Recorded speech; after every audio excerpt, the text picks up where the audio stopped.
नमस्ते YouTubers, मी तनुजा पाटील। मी स्वागत करत आहे आपल्या मी मराठी चॅनलवर। तर रेशन कार्डची ई-केवायसी चालू झालेली आहे। तर रेशन कार्डची ई-केवायसी कशा पद्धतीने करायची आहे हे आपण या व्हिडिओमध्ये पाहणार आहोत आणि ते सुद्धा तुम्ही घर बसल्या तुमच्या मोबाईलमधून ही केवायसी करू शकताय। आता जर केवायसी केली तरच जे काही धान्य वगैरे मिळतं ते मिळेल, नाहीतर तुमचं धान्य बंद होणार। तर स्टेप बाय स्टेप आपण ह्या व्हिडिओमध्ये पाहणार आहोत की कशा पद्धतीने मोबाईल ॲपमधून ई-केवायसी करायची आहे। महत्त्वपूर्ण असा व्हिडिओ आहे, नक्की शेवटपर्यंत पहा। चला तर मग आपण व्हिडिओला सुरुवात करूया। बघा, सर्वात प्रथम तुम्ही तुमच्या मोबाईलमधील प्ले स्टोर ॲप ओपन करायचं आहे। प्ले स्टोर ॲपमध्ये सर्च टॅबमध्ये यायचं आहे। या ठिकाणी आल्यानंतर मेरा ई-केवायसी हे डायल करायचं आहे। हे टाईप केल्यानंतर मेरा ई-केवायसी नावाचं एक सॉफ्टवेअर येणार। सॉफ्टवेअर बघा, नॅशनल इन्फॉर्मेटिक सेंटर असं असणार आहे। हा गव्हर्नमेंट सॉफ्टवेअर आहे। हा सॉफ्टवेअर तुम्हाला इन्स्टॉल करायचं आहे। इन्स्टॉल केल्यानंतर बघा ॲप्लिकेशन ओपन करून घ्यायचं आहे। ॲप्लिकेशन ओपन केल्यानंतर department of food and public distribution या पद्धतीने तुम्हाला लिहून येणार। त्यानंतर ह्या ठिकाणी ॲप्लिकेशनचं ॲक्सेस मागितलेला आहे, तसंच लोकेशनचा ॲक्सेस मागितलेला आहे। तो व्हाईल युजिंग ॲप करून तुम्हाला तो ॲक्सेस द्यायचा आहे। त्यानंतर अजून एक सॉफ्टवेअर आपल्याला इन्स्टॉल करायचा आहे, आधार फेस आरडी। हा तुम्हाला विचारलं जाणार, तो इन्स्टॉल करून घ्यायचा आहे। त्याशिवाय आपण कुठल्याही प्रकारचे केवायसी करू शकत नाहीये।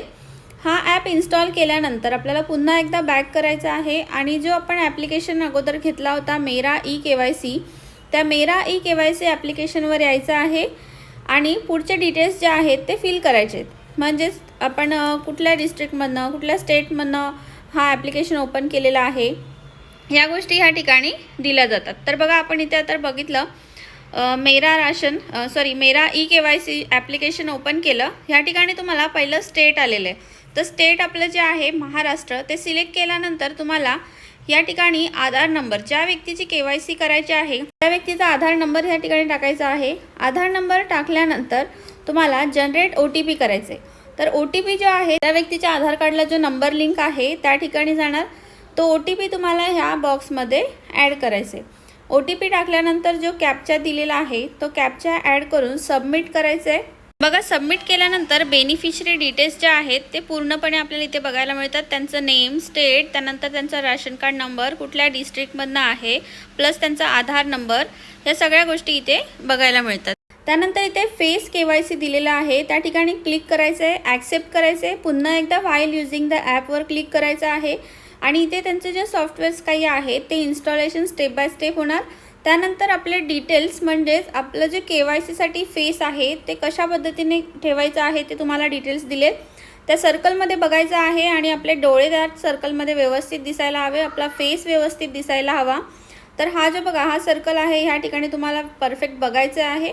ते बघितल्यानंतर ऑटोमॅटिकली तुमची केवायसी प्रोसेस सक्सेसफुल होणार। बघा, केवायसी सक्सेसफुल झाले की नाही हे तुम्हाला एक मेसेजच्या थ्रूने बघायला मिळेल। इथे एक SMS आलेला आहे, ई-केवायसी रजिस्टर सक्सेसफुली, आणि डेट आणि टायमिंग आलेलं आहे। म्हणजेच तुमची केवायसी जी आहे सक्सेसफुली कंप्लीट झालेली आहे। तर बघा, अशा पद्धतीने तुम्ही घर बसल्या तुमच्या मोबाईल ॲपमधनं ई-केवायसी कंप्लीट करू शकताय। व्हिडिओ आवडली असेल तर जास्तीत जास्त शेअर करा, सबस्क्राईब करा। अशाच महत्त्वपूर्ण व्हिडिओज तुम्हाला ह्या चॅनलवर पाहायला मिळतील। धन्यवाद।